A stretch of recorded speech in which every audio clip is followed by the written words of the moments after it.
Ini jujur aja ya teman-teman, sebetulnya saya datang ke museum ini secara tidak sengaja. Karena awalnya di jalan raya saya sempat melirik ke arah gedung ini yang bernuansa tahun 1970 atau 80-an begitu ya. Dari luar saya ngelihat gedung ini agak sedikit kusam seperti kurang terawat begitu ya. Tapi saya lihat ada plang bertuliskan museum. Maka dari itu saya beranikan diri untuk bertanya dan ternyata museum ini masih aktif. Akhirnya saya mendapat informasi dari petugas museum yang ternyata gedung ini hasil rancangan dari Bapak Frederick Silaban yang juga merupakan arsitek dari Masjid Istiqlal. Gedung museum yang terlihat dari luar agak kusam ini diresmikan tahun 1982 oleh Menristek saat itu Pak B.J. Habibie. Pada momen ini saya mulai penasaran ya gimana sih dalamnya museum yang terlihat dari luar agak kusam seperti kurang terawat ini. Dan ayo teman-teman kita menjelajah bersama di Museum Nasional Sejarah Alam Indonesia. Oke teman-teman, mantap. Kelihatan kan di opening tadi museum ini tuh terbengkalai gitu loh ya. Pintunya aja masih jadul kayak begini ya. Apa bener sih terbengkalai? Yuk kita coba masuk ya. Mantap.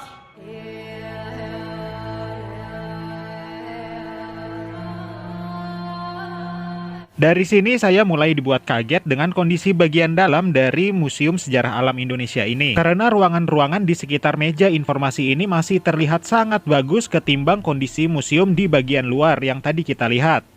Mulai pada momen ini, rasa penasaran saya makin lama makin menjadi. Kira-kira setelah dari ruangan ini, ruangan mana lagi sih yang terlihat kumuh atau paling tidak kurang terawat begitu ya? Sesuai dengan kondisi bagian luar dari museum yang tadi kita lihat. Karena pada tahap ini saya yakin kondisi bagian luar dan dalamnya itu tidak jauh berbeda. Tapi semakin jauh saya berjalan di bagian dalam museum ini, saya tidak menemukan kondisi ruangan museum yang terlihat kumuh. Bahkan bisa dibilang fasilitas di museum ini sudah komplit. Gimana ya, tadi dari luar saya pikir ini museum tuh udah tutup atau terbengkalai gitu, nggak keurus gitu museumnya ya, tapi ternyata dari luarnya itu terkesan kumuh kayak nggak terawat, tapi dalamnya ini mewah loh. Jadi dalamnya ini ya bisa dibilang udah museum yang modern gitu kan, sesuai dengan standar museum di masa kini gitu loh. Itulah mengapa kita tidak boleh ngejudge orang dari luarnya aja gitu kan, siapa tahu dalamnya malah lebih baik nih, kayak contohnya museum ini gitu kan, dari luar kelihatan kumuh, dalamnya mantap. Oke, kita lanjut.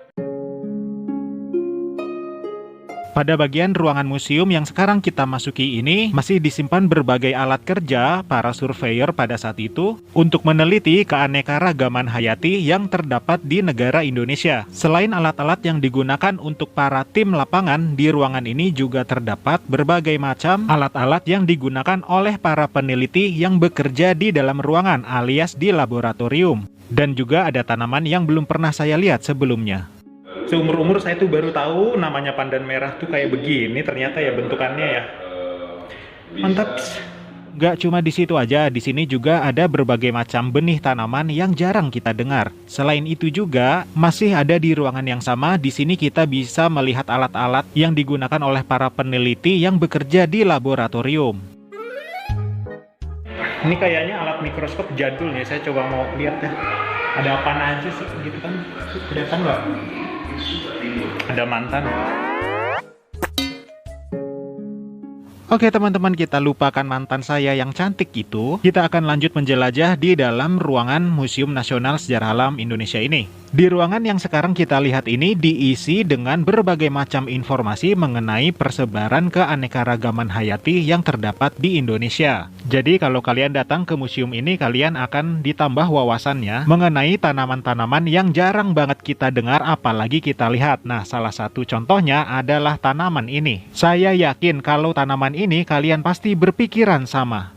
Yang saya tahu selama ini tuh bunga bangke sama bunga rafflesia itu ya sama, cuma beda penyebutan aja. Ternyata emang bener beda. Bunga bangke sendiri, bunga rafflesia itu ya sendiri gitu. Nambah wawasan banget sih di sini ya. Kita lanjutkan ke ruangan berikutnya, yaitu ruangan masa prasejarah. Di depan kita sekarang udah ada manusia purba. Bukan beneran, tapi replika aja. Yuk kita lihat ya. Di ruangan masa prasejarah ini kita akan dikasih gambaran tentang kehidupan manusia purba, mulai dari cara mereka bertahan hidup, cara mereka memasak, berburu, dan lain sebagainya. Dan untuk melengkapi gambaran kehidupan manusia purba pada zaman itu, di ruangan selanjutnya juga dipamerkan berbagai macam alat berburu yang digunakan manusia purba untuk mendapatkan buruannya guna bertahan hidup. Dan yang sekarang kita lihat ini adalah contoh dari alat berburu yang digunakan manusia purba pada saat itu. Jadi tadi kita udah lihat ada kapak batu, sumpit, panah gitu kan. Nah ini juga masih alat-alat berburunya orang-orang zaman dulu gitu kan, di masa prasejarah. Kalau zaman penjajahan, pejuang kita pakai alat-alat berburu ini, modern juga itu para penjajah ya. Saya kan penjajah, maaf. Oke teman-teman, siap-siap ya. Habis ini kita akan menuju ke ruangan berikutnya, karena ruangan prasejarah ini adalah bagian ujung dari ruang keanekaragaman hayati. Kata Bapak penjaga tadi, ada 2 ruangan yang digunakan untuk ruang pamer dari museum ini. Ini sekarang kita masuk masih di satu lantai yang sama nih ya. Ini apaan sih? Ruangan apaan sih nih? Masih ada ruang pamer. Saya pikir tadinya ini tempat souvenir gitu ya, tapi ternyata masih ruang pamer. Yuk kita lihat-lihat.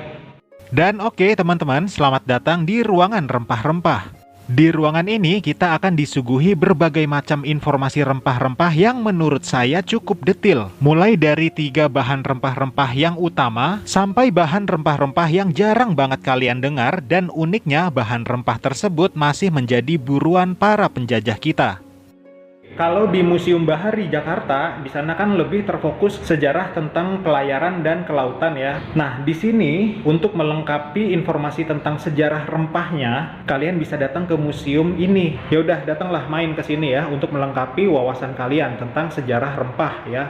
Nah teman-teman, ini adalah contohnya nih. Ini adalah keanekaragaman jenis tumbuhan, obat, dan aromatik gitu kan, yang kalian tidak bisa dapatkan informasinya di Museum Bahari Jakarta. Jadi kalau kalian merasa kurang lengkap informasi yang diberikan sama Museum Bahari Jakarta, kalian bisa datang ke museum ini. Nah ini adalah ruangan-ruangan yang berisi tentang informasi rempah-rempah yang tadi saya bilang ya.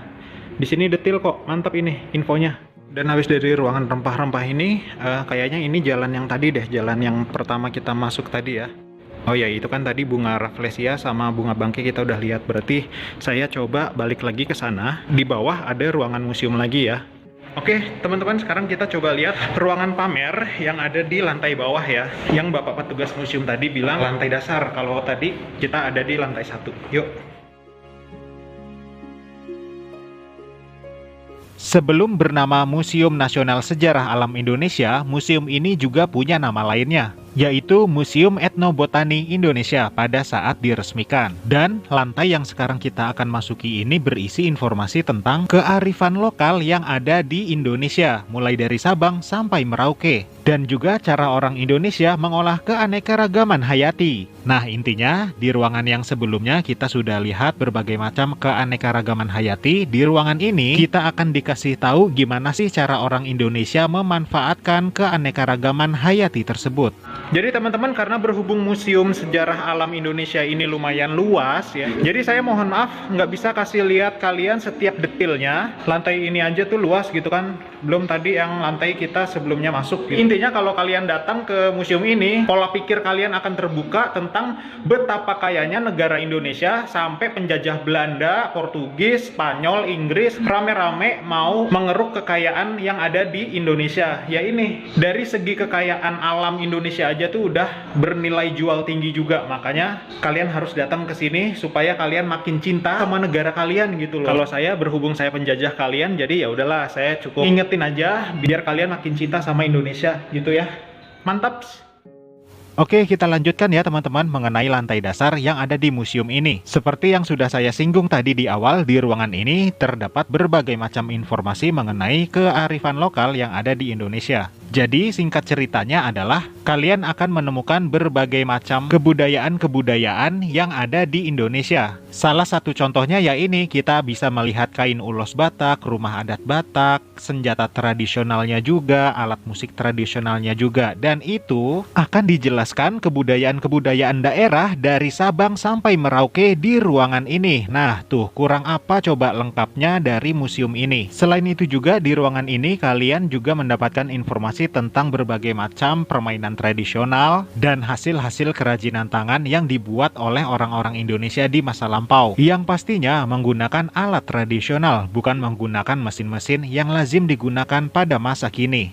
Nah, salah satunya ini nih yang menarik. Orang-orang Indonesia Timur pada saat itu kan masih banyak yang memakan sagu ya. Di ruangan ini kita bisa melihat alat untuk mengolah bahan sagu untuk dijadikan makanan. Setelah sekian lama saya berada di dalam museum ini, pikiran saya mulai terbuka dan mungkin pikiran saya ini bermanfaat untuk kalian semua.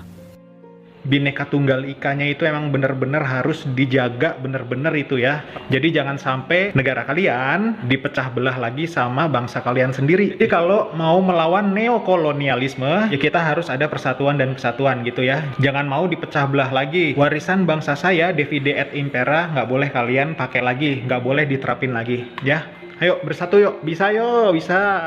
Museum Nasional Sejarah Alam Indonesia di Kota Bogor ini buka setiap hari, dan untuk harga tiketnya hari Senin sampai Jumat itu seharga 15.000, untuk hari Sabtu dan Minggu alias weekend harga tiketnya 25.000 per orang. Akun Instagram resmi ada di deskripsi. Bang, nggak capek apa bang berdiri mulu bang? Mohon maaf masih banyak kekurangan ini dan itu. Terima kasih untuk para subscriber yang belum subscribe, silahkan subscribe aja langsung. Sampai ketemu lagi di video saya selanjutnya. Bye!